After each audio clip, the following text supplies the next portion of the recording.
So the last one, and by far, this one is the most complex one, I think, and that's creating a personal cloud solution, which there are software and other services to do that outside of Apple. It'll work similar to the way Apple wants it, but it's still from a third party. The software services or a hybrid solution, right? That's some of between actual physical media, hardware and software, and the software that runs on it that will give you these cloud solutions and stuff like that. So again, this is going to be the most complicated. Jason, before you dive in here, can I just tell you this one is, I just see on our video a thumbs up just popped up. That means one of us has the reactions turned on. I think it's you. Okay, probably yeah, probably when I was giving the hand motions here. Yeah. So for those of you that don't know, if you're watching the video, you'll see that a bubble, thumbs up and a bubble just popped up. Apple has got some animations that if you do double thumbs up and stuff like that, we probably should talk about it at some point. I turned them off on Right. my machine. Jason's going to need to turn them off on his. But before you dive in on this one, Jason, this is why I'm in Apple's ecosystem. And way, way, way back in episode 1, we talked about having gone from gadgets to tools, Right. right? And so Right. Jason's going to take you through what this is. This is why I'm in the Apple ecosystem and why Yes. I'm all in on the Apple ecosystem is because I don't want to have to do what Jason's about to talk you through, right? Especially if I think Right. about the fact that I want to have more of a mobile lifestyle and live in an RV, right? This kind of stuff is just not what I want it to be. I would rather have, and most of the full-time RVers that I have two or three internet services simultaneously, Right. right? And so Make sure they stay connected. yeah, this is a good option if you want to deal with it. So if you like me and just say, I just want stuff to work, if you just want it to work, do not try this next option. If you really just want it to work, pay Apple. Yep. Sorry, Jason, So I had and to go off on that sidebar because no, no, no. that's You're how I right. feel You're about right. this next one. You're right, and it is like I said by far the most complex. You have to be tech savvy. This is not for the passive user because even I get overwhelmed sometimes with some of these settings, and they always make that comparison between Apple and Android. Android is for the people who like to tinker with stuff or fiddle with stuff, as you said earlier, and I sometimes I feel like I just shouldn't have went with this thing, but cost wise I'm so heavily invested in this thing. I have to keep it running right. Now, I'm not complaining about it because it runs fine when it's running fine. But so let's talk about it. So this is again, we're talking about hybrid solutions, right, between hardware and personal cloud services, right? This is not like iCloud, but your own personal cloud that you build and configure your own way. And so it's basically like a local hard drive that offers some kind of software on it to be able to access that hard drive remotely, right? You don't have to have it connected to a computer or whatever to access it, right? Me, I can get to these files whether I'm sitting here in the home or if I'm out at a market or something. I can still access all of those files on my personal cloud. So, Jason, is this basically saying I'm going to do myself what most people pay Apple to do? Right. This is exactly what it is. Okay. And this is why I go with such a low tier with Apple, right? The 200 gigabytes, because all I need is for us not to lose our photos while we're out, right? As long as we can get back to the house, we come back home.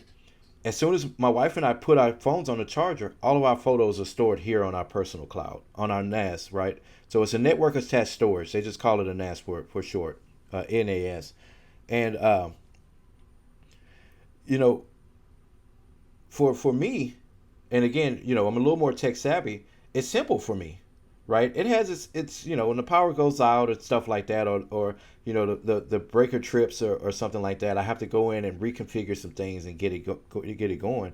So for some people, that'll be a nightmare, right? When we use the Plex server here, the stream home videos and stuff here, every now and then my son will go, Dad, the thing is acting weird. It's not letting me, or it's telling me I can't access this video, and I'm like, oh, just watch Netflix. I don't have time to deal with it. So it requires a certain amount of attention, a certain amount of babysitting, but when it works, it really works great. So um, we're always talking about too how to reuse some older tech, right? Greg and I are always going on about being able to reuse some of your older tech. This is a perfect way to repurpose some of your older laptops or something like that, right? You can create, and again, if you're looking to tinker with things a little bit, you can create a home server just from one of these old laptops and actually serve these files just like a NAS, just like a personal cloud, just from that old laptop that you have sitting in a drawer or something like that. So there's software services and things out there that you can either start a trial or just pay for, pay for not a subscription, but just pay for the software one time and set it up and configure it, and you're off to the races. And just to be clear, I mean, in the previous example, you talked about how um, it's almost as simple as plugging in a hard drive, launching an Hmm. app, and pressing a button to get all of your stuff to transfer over to that external hard drive. Right. While we're talking about external hard drives in this third scenario, it is not pressing a No. button. It may be pressing a button after you've got it all set up. Right. But the downside to this one for me, and I'm not trying to discourage anybody that loves to tinker with this stuff. I just have other things I want to do. Is I can either Yeah. maintain this for myself and my family, the five of us, or I can pay Apple to do the exact same thing for me and my family that they do for how many hundreds of millions of Right. people, right? And so I'm not saying Apple's stuff doesn't ever have problems or crash and you can't get to things, but it is super, super rare. I mean, Jason, I'm Right. guessing you have to fiddle with your external storage for this backup stuff way more than you notice Apple's stuff is unavailable, Way right? more. Because Way more. yeah, But not and on a daily or weekly basis. correct, right? I mean, once you get it up and going, you're probably okay. And if I really wanted to Yes. set up, actually, what I would end up doing is putting Jason on FaceTime and making him help me set up all of this stuff for me. Right. But Right. that's the difference. And I'm just being clear here. Those of you that Yeah. want to do this, I'm not going to scare you away, right? Those of you that are thinking, oh, that might sound like fun. Maybe I want to learn how to do this. You need to really think about if that's what you want to do, in my opinion. Right. Right. Right. So let's talk about some of the pros and cons. Again, like I said, right at the top, I have here when it works, it really works, and it works good. It works stable. It'll be fine for 3 months. We'll have a power outage or some kind of storm or blow through, and then I have to go in, restart a lot of those services and all of that and stuff like that. Once it's because I already got it configured initially, I'm just restarting the service and it's working. So when it works really good. Um, I put on here, it can be more cost effective than any of these other options, right? Now, I did mention the $10 Black Friday 500 gigabyte hard drive that we see at Walmart and other places every year. It's not as cost effective as that, but you can get hard drives on Black Friday all through the shopping holiday season on Prime Day, and they had Prime Day twice this year. They have these It's going to pre-Christmas be, sales. I just read an article, don't quote me on this, but Amazon and I think Walmart are doing their Black Friday deals over the course of like 11 days this year. Right. That's yeah. So you'll be able to get these deals pretty good. So when I say that it can be more cost effective than the other options, let me give you an example. Um, my NAS, our personal cloud storage that we have, is 16 terabytes. Right. We talked about Apple's 12 terabytes for $65 a month. I paid one of my hard drives. Now there's four. It's four different bays. One of my hard drives I paid $45 for. So add those up, again, 16 terabytes of total storage, nowhere near even putting a dent in it. All of our Apple stuff, all of our photos through the year. I even scanned we have a scanner here. I go through when I have time, scan some of the old physical photos that I have, save them to the hard drive. So all of our photos will be there. Then it's backed up to another older hard drive. There was another network attached storage, but again, we're not going to go into details about that until the post show.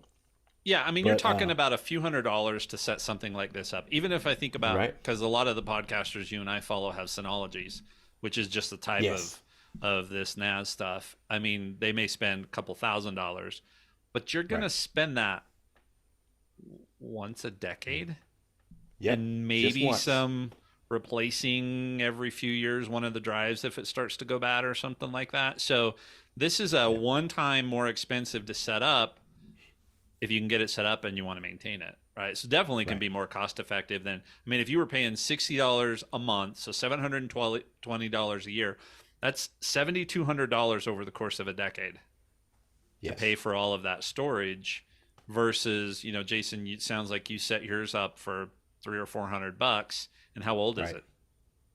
right. Well, mine is, I want to say about 3 years old now. And there's no reason to change. Like I said, 16 terabytes, we hadn't put a dent in it, Yeah. like at all. So I'll be on that 16 terabytes until, until I need more. Yep.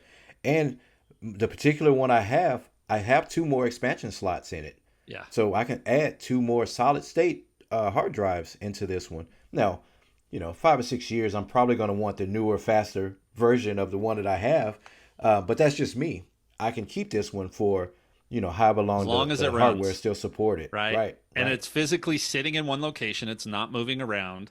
It's not subject to being banged up and dropped on Yeah, the floor and all that kind of stuff. So yeah, definitely can be more cost effective than others. And yeah, it's a solid solution for those of you that have already said, "Oh yeah, I want to do this. I'm just trying to figure out what to do." yeah. So let's talk about some of the cons then. Like I said from the start, like Greg gave his PSA from the start, this will require some maintenance and attention on your part, right? A lot. And depending on the brand that you go with, Synology that you mentioned, a lot of those are more user friendly than the QNAP, which I have. So I make that comparison to Apple and Android. Synology and QNAP are kind of the same. I should have went with Synology because basic settings, basic switches, and it runs just fine. I opted for the QNAP, which requires a lot more, a lot more tinkering, a lot more settings, a lot more information. Um, so it requires more attention. And again, don't let me scare you about the maintenance part. Again, once it's running, right? When the wind blows here, they change the transformer in my backyard. There's a lot of trees by the power line, so when the wind blows too hard, we blow a transformer, and the whole block is without power for 2 or 3 hours. After the 2 or 3 hours, I have to go in and reconfigure everything. But I know to do that out of habit now, so it requires more attention. Um, you do have to be pretty tech savvy. Again, we mentioned that. This is not something where you can just read through and read the prompts and follow the settings and get it set up like you want. Some of this stuff you have to understand what you're changing, right? And I have years of experience with networking and just technology in general. A lot of this stuff I read it. It says a certain phrase or a certain term, and I understand what it is that I'm changing. This is not for the faint of heart, as they say.